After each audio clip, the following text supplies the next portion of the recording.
Tergantung yang terakhirnya. Ini yang kita katakan tadi, bahwa nilai kita di sisi Allah, siapa kita sebenarnya di sisi Allah, bukanlah apa yang kita kerjakan sekarang. Tahukah anda, wahai muslim, wahai muslimah, sebahagian manusia adalah orang saleh hidup bersama Rasul. Orang saleh hidup bersama Rasul sallallahu alaihi wasallam. Namun hasil akhir kehidupannya penduduk neraka. Kata Abu Hurairah radhiyallahu taala an, suatu hari kami sedang berkumpul beberapa orang, kata Abu Hurairah. Berapa orang? Para sahabat Nabi sallallahu alaihi wasallam. Dan Rasul lalu melewati kami yang sedang berkumpul beberapa orang itu. Kemudian Rasul berkata, salah seorang di antara kalian yang sedang berkumpul ini, semuanya sahabat ketika itu, semuanya ahli ibadah, semuanya murid-murid terbaik Rasulullah sallallahu alaihi wasallam ketika itu. Kita bicara di saat itu, di saat Rasul berbicara sallallahu alaihi wasallam. Kata Abu Hurairah, di antara kalian, salah seorang di antara kalian yang ada ini, gerahamnya, gigi gerahamnya di neraka lebih besar daripada gunung Uhud. Kata Abu Hurairah, maka kami saling lihat melihat apa yang kondisi kami wafat. Kata Abu Hurairah, satu persatu dari kami yang ada itu mulai wafat di atas husnul khatimah. Satu persatu wafat di atas husnul khatimah. Sampai tinggal berdua lagi, kata Abu Hurairah. Tinggal saya dan Rajal bin Unfuah. Sementara Rajal bin Unfuah, saya tahu banyak sekali orang yang merekomendasi bahwa dia adalah orang yang sangat saleh. Sehingga saya sangat takut dan khawatir, kata Abu Hurairah, sayalah lelaki yang dikatakan Rasulullah SAW tersebut.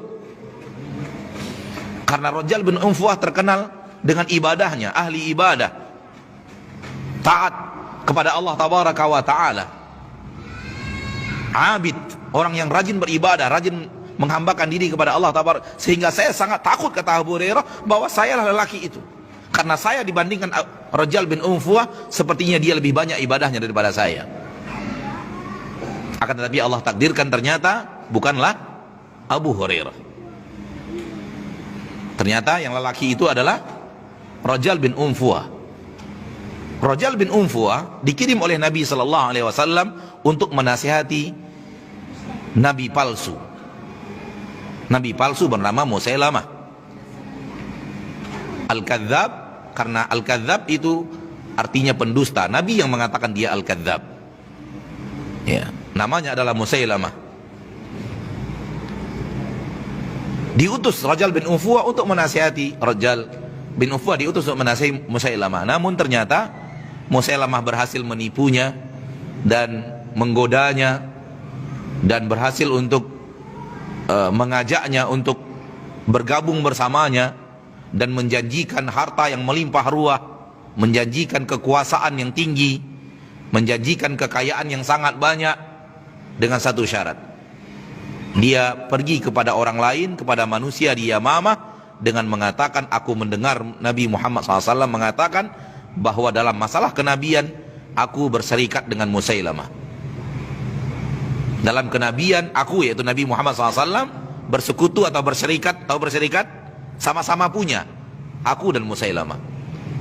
Hanya itu syaratnya. Akan diberikan harta yang melimpah ruah, akan diberikan kedudukan tinggi, akan diberikan kekayaan yang sangat luar biasa. Sampai akhirnya Rajal bin Unfuah ya tergiur dengan janji-janji duniawi tersebut, kekayaan duniawi tersebut, kenikmatan duniawi, dan melakukan apa yang dimintakan kepadanya secara dusta, dan ia sampaikan itu kepada manusia, dan akhirnya sampai terbunuh di perang Yamamah tersebut.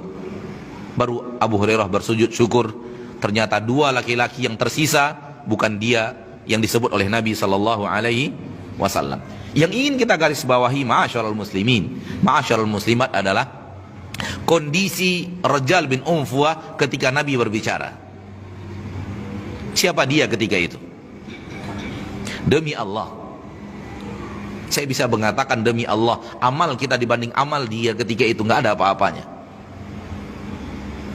Apabila dibandingkan keimanan, ketakwaan, rajinnya beribadah, hebatnya salat, hebatnya puasa, hebatnya membaca Al-Quran, dekatnya dengan ibadah, rajal min unfuwa, ketika Nabi berbicara itu, dibandingkan kita, nggak ada apa-apanya. Nggak ada apa-apanya kita.